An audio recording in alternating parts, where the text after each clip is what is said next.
Hi guys, nandito, meron ako kasing tinutulungan.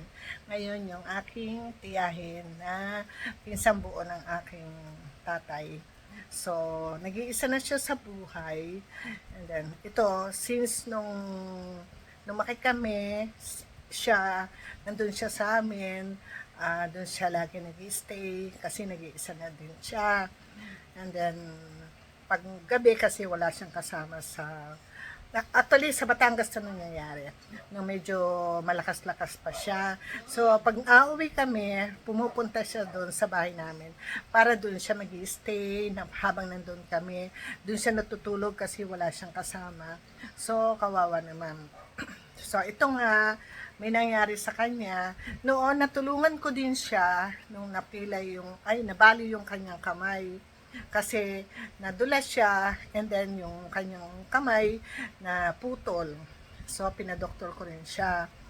Pina pinalagyan ng cast yung samento, yung kamay niya para bumalik siya sa dati. So, hindi naman siya gaano bumalik kasi pero gumaling na rin siya. Ito, maayos na siya. Ito siya. Asan ba? Ito. Ito yung nabali sa kanya. Ito. Luminsad. And then, ito, okay na rin ngayon. Magaling na siya. So, ngayon, nagkaroon na naman siya ng problema. Ito, kinuha ko siya sa probinsya. Dinala ko dito siya sa bahay namin para ipagamot din. Kasi, biglang-biglang nabulag siya. So, tumawag sa akin yung kapitbahay nila na yung hindi nga daw makakita, kakapa-kapa, and then, bali, 2 linggo ko muna siya nabalikan kasi may pasok ako, so noon lang ako nagkaroon ng time na makauwi. So, sinundo ko siya sa Batangas, dun sa bahay nila. Ito nga, nakita ko nga na nandun siya, nakaupo sa salas niya, na kakapa-kapa nga siya, hindi niya ako makita, nabulag siya. So, nabulag siya.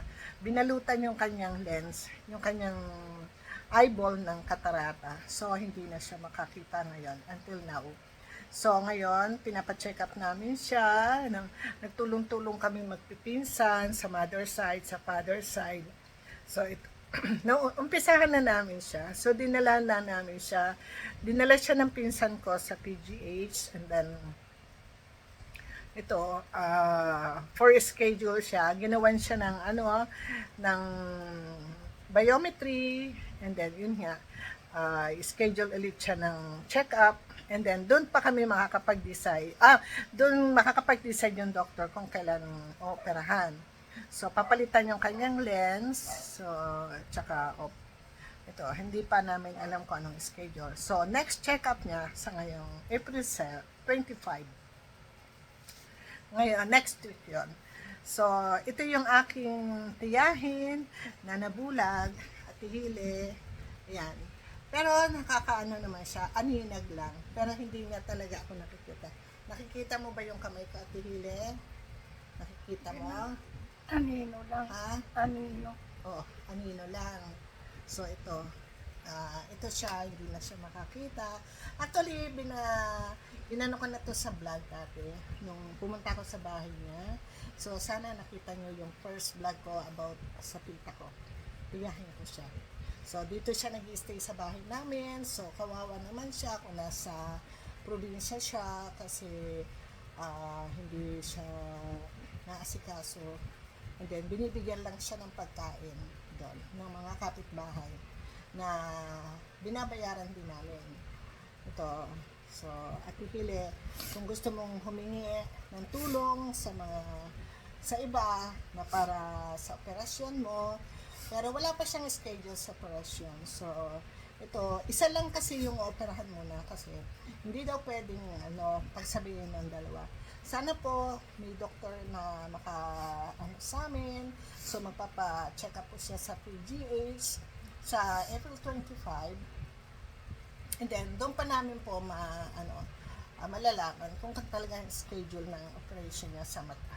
So, tatanggalin lang naman yung katarata. Pero sabi nila, madali lang daw naman tanggalin yung katarata. Yun. So, isa muna ang tatanggalin. So, umiiyak po siya.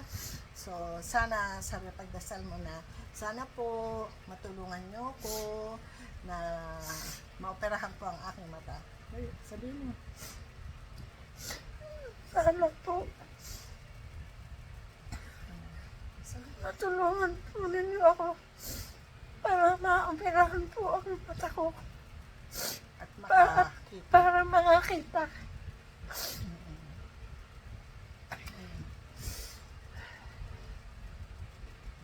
So, ito nga po, umiyak siya. Hindi siya masyadong makapagsalita kasi naaawa din siya sa sarili niya. So, ito, sana magawa natin ng paraan na matulungan siya. So, kami na rin din, yung pinsan ko si Merlin, siyang nag-open sa mga kamag-anak ng mother side niya and father side. So, ako, ang ginagawa ko lang tulong is yung dito siya, kinukup ko siya sa bahay namin. And then kami ang nagpapakain, kami ang nagpapaligo. Bawat pupunta siya sa CR, sinasamahan ko. Bago ako pumasok, kailangan nakaligo na siya. So, sana matulungan natin siya. Okay. Update ko po kayo pag naoperahan na siya, na makakakita na siya. So, ngayon, hindi niya ako nakikita.